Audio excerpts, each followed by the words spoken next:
welcome to my Facebook. So, ngayon for today's video ay ituturo ko sa inyo kung paano ko pala ginagawa ang aking leche plan. Kasi, since marami talagang nagtatanong dito sa recipe ko na to, no, kung paano ba ako gumawa ng leche plan dahil napakakinis, napaka-smooth, malasa.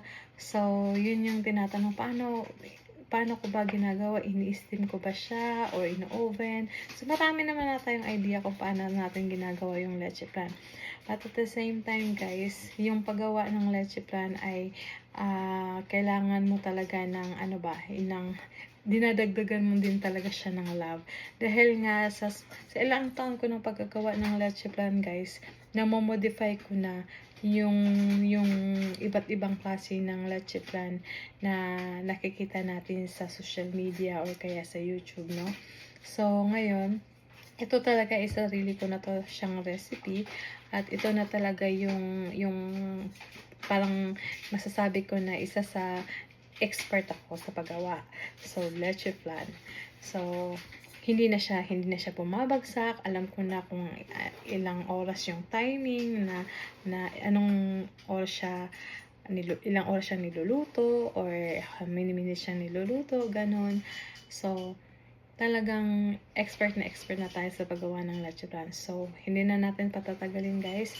Tuturo ko na sa inyo yung aking leche plan recipe. So, ngayon, of course, maganda kayo ng bowl. Any bowl na meron kayo sa bahay, pwede.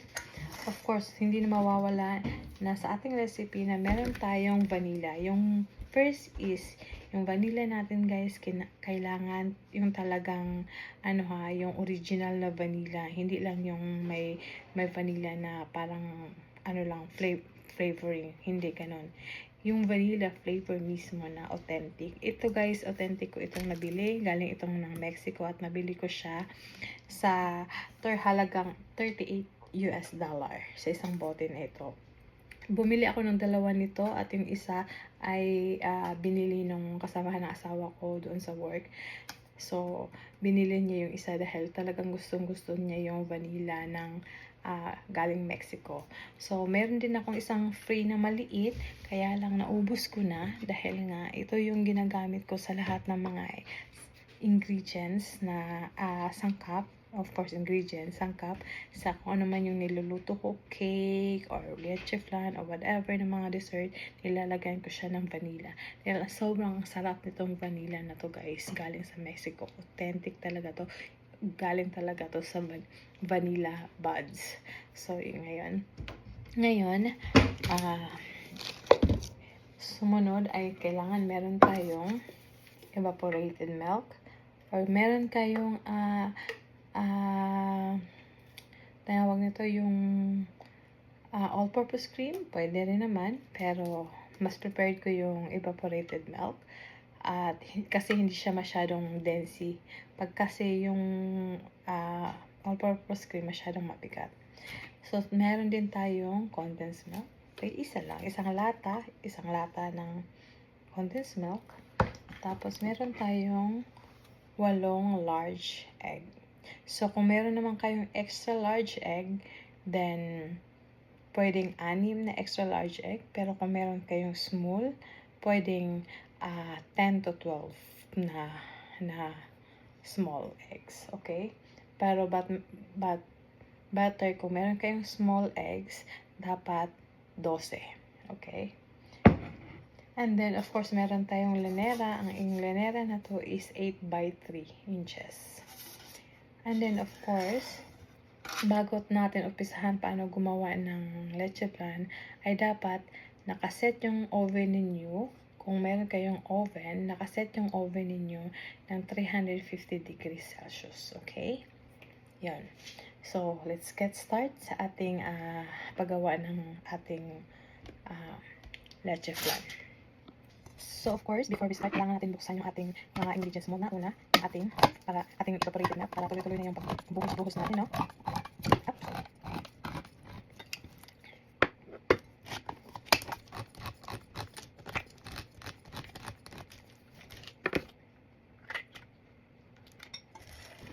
So, and then, ngayon, bago tayo gumawa ng ating caramel, unahin muna natin ang pagmimix ng ating leche flan, okay?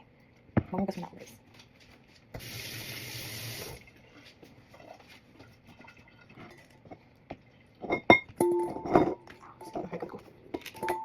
So, lagi niyong tandaan ha, pag small eggs, 12, pag large, 8, pag extra large, 6, yun yung pinaka doon.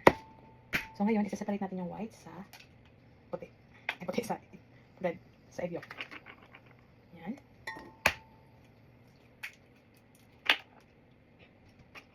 At make it sure kung din pala, na pag gumawa kayo ng leche plan, kailangan room temperature yung inyong egg, okay? Isa sa pinaka-secret na napatay ko sa bitis, madamot ako eh, charot. So ngayon, dapat pag gumagawa kayo ng leche plan, dapat ang egg nyo is room temperature, hindi malamig, okay?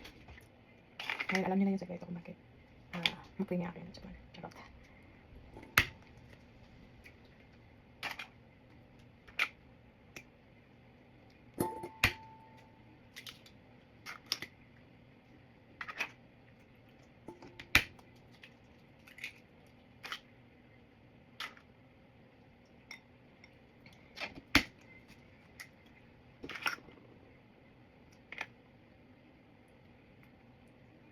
So yun, isa-separate natin yung ating egg yolk. Hindi ko masyadong pakita egg yolk.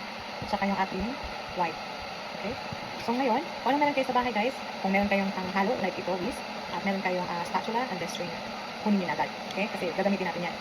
Now, after natin ma-separate yung itlog at saka yung ating egg yolk, ay hahaluin natin yung, babasagin natin yung egg yolk ng dahan-dahan. Dahan-dahan guys ha. Ang paggawa ng leche plan, as sinasabi sa inyo, kailangan may kasamang love. Okay? Hindi po siya winuwis na puno ng malakas, hindi po siya ganon. Hindi natin winuwis yan ng malakas, okay? Kasi ang tendency, bubula po siya. Okay? Kailangan may halong pagmamahal. Yung dukdukin lang natin, dukduk lang. Hindi natin siya hinahalong mabuti na para tayo. So, dinudukdukin natin siya. Yan.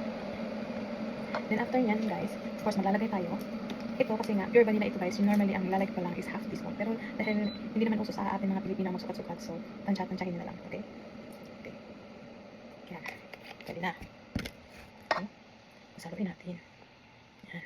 Dahan-dahan ang paghalo. And then after, kukuha tayo ng lemon. So para mawala yung langsa ng ating leche plan, lalagyan natin siya ng concentrated lemon juice. Shake na natin. Ang inaano ko na lemon juice guys is yung isang takip lang na ganito. Or hindi pa abot ng isang takip. Yan. Kalahating takip. Ngayon, kumuha kayo ng any salt na meron kayo sa bahay. Sa akin, half teaspoon of salt na lagyan natin para nagbabalance yung ating tamis at saka lasa. Now, imimix ulit natin yung ating egg na dahan-dahan. And then, anything na color or food color na meron kayo sa bahay na yellow, okay? Any brand. So since dito lang na meron ako, so ito yung gagamitin natin na yellow food coloring. So, ang purpose ng yellow food coloring guys is para lang magdagdagan yung kulay ng ating leche plan, para talagang mukha talaga siyang nakakaaya. Tingnan, okay? So, any brand. Kunti lang. Kahit mga half teaspoon. Ngayon, imimix ulit natin. Yan. So now, we're gonna start our condensed milk. Ang pagbubuhos ng condensed milk, kaya sinasabi ko sa inyo na laging kailangan pag gumawa kayo ay merong love kasi kailangan dahan-dahan nyo siyang i-buhos, hindi yung isang biglaan, okay? Dahil iniiwasan natin na bumula ito guys, kaya dahan-dahan. Hindi isang bagsak, para hindi bumula. Sa paggawa nito, kailangan magpasensya ka. Pero iba-iba naman, sa akin lang yun, way ko lang yun, okay? You can do whatever you want. Kung any condensed milk, pwede dito guys. Basta wag lang, ibang kulay. Okay. And next, yung ating evaporated milk. Dahan-dahan lang din.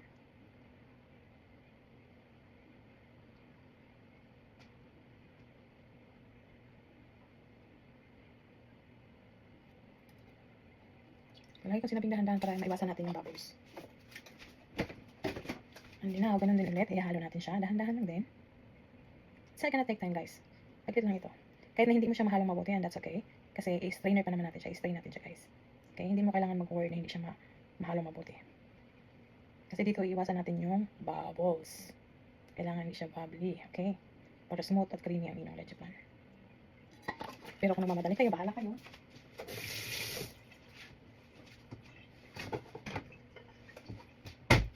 So now, nakahalo na siya guys. Yun lang yun. At mamaya na natin siya i-strain pag nagawa na natin yung ating caramel, okay? Tatabi muna natin siya.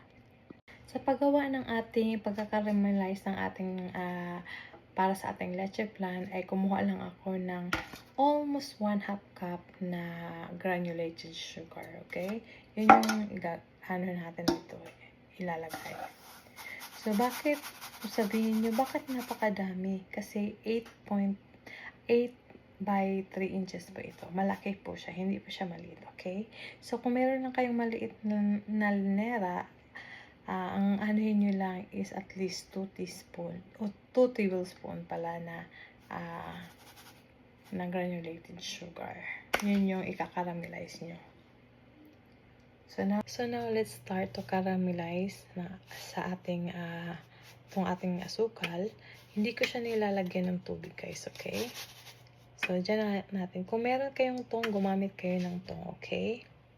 Lagay natin siya dyan. Dito kailangan yung medyo maging pasensyoso kasi ayaw nating masunog yung ating asukal, okay? Kailangan pasensyoso kayo dito pagdating sa pagkakaramelize. Yun yung technique dito na dapat hindi masusunog yung ating asukal. You can put into high flame, okay? Hindi low. High flame ito. Naka-high flame ako.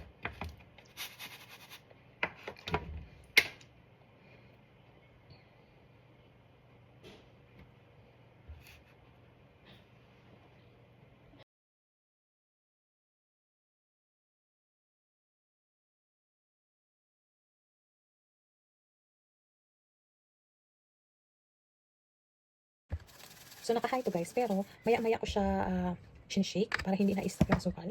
Kaya, dito yung medyo matagal gawin, yung pagkakaramelize. Kasi ko siya nilalagyan ng tubig para maganda yung kinakalabasan ng ating leche flan. Talagang creamy at saka talagang glossy. So, iniiwasan natin kasi siya masunog, kaya sinishake natin siya ng ganyan.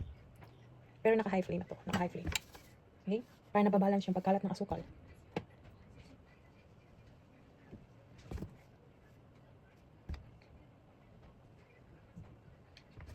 Actually, madali lang naman itong gawin, guys.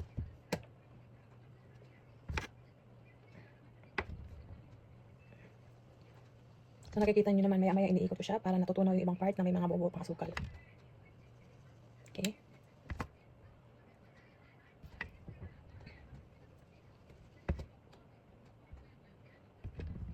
Baka may magtatanong, bakit kaya hindi na lang niya ginawang kalahati, 1/2 cup na nasukal yung nilagay niya sa linera? Kasi ang gusto kong kalabasan ng aking leche flan ay gusto ko yung parang gold lang talaga ang kulay. Ayoko yung masyadong maraming asukal kasi masyado din yung matamis. Kaya gusto ko nababalance lang talaga siya lahat.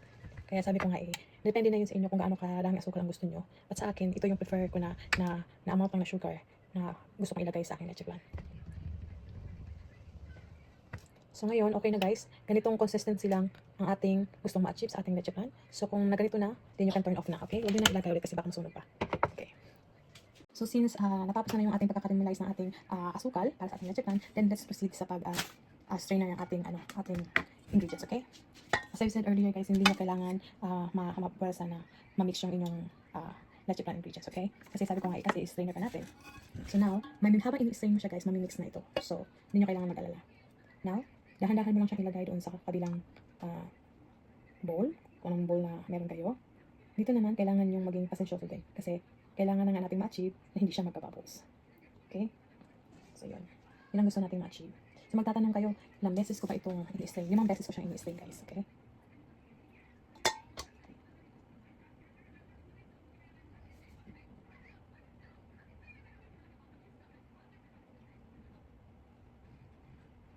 Ayan. Medyo pasensya na kahit hindi na-angle yung ating camera. Dahil wala kasi akong tripod. So, ito na yung pangatlo, guys.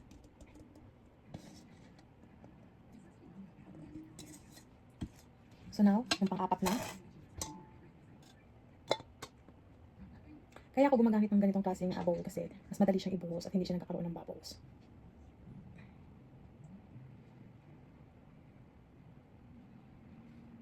So pang-apat na yun at dito na tayo sa pang-lima, okay?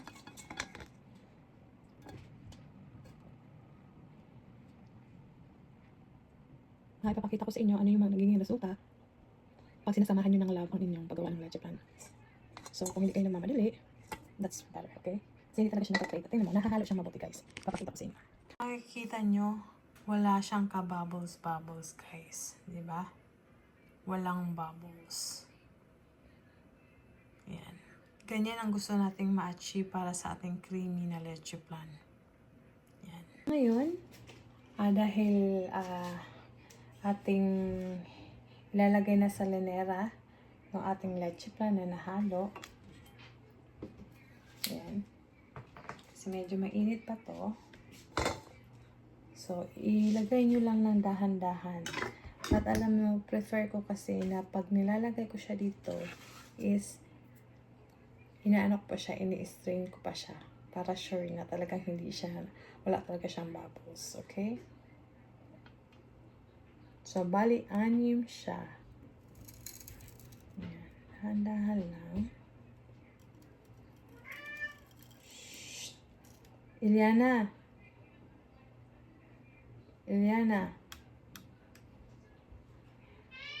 Shhh. Pupundahin mo sa kwarto mo.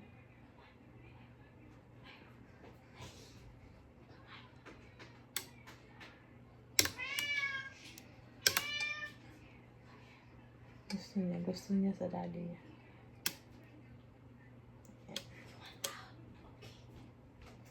Go out siya.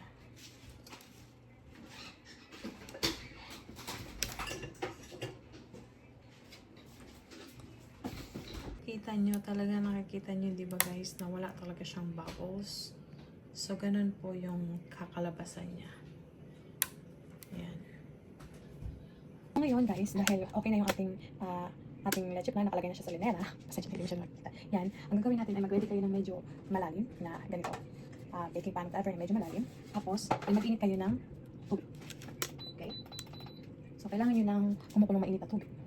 So, ngayon, gagawin natin is, nilalagay natin yung ating leche flan na nakalagay sa linera dito. Okay? Ipakita ko sa inyo guys. Dito. Okay, nalagay natin siya dito. Tapos ngayon, itatakpan natin siya ng foil. Ito yung foil ko, yung pinagawang total ng leche flan. Ngayon siya. Kailangan ko lang siya ulit. Hindi nyo kailangan. Kahit hindi siya ng process, okay. Basta kailangan lang siya takpan. Ano ako? Mainit na yung ating tubig. So maglalagay tayo ng tubig. Kalahati nitong pan.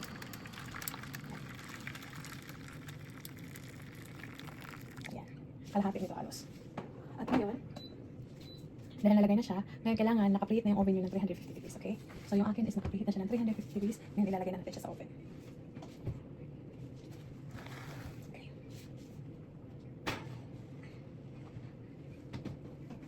And then, so yun na, and bake it for 50 minutes, okay? 50 minutes guys, okay? Kasi alam ko 50 minutes siya kasi dahil sa itlog na nilagay ko, okay? So 50 minutes lang talaga siya. So, yeah, that's it. At titignan natin mamaya pag naluto na yung ating leche flan. Bye! Thank you for watching! Guys, tapos ng ating leche flan. So, naka 50 minutes na tayo. So, tanggalin na natin.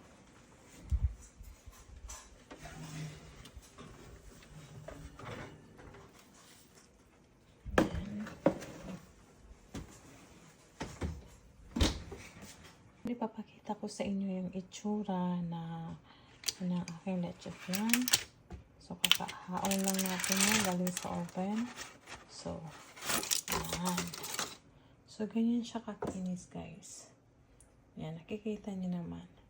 So, pero, i-cool down muna natin siya. Tapos, mamaya, ilalagay natin siya sa ating lagayan. So, yeah.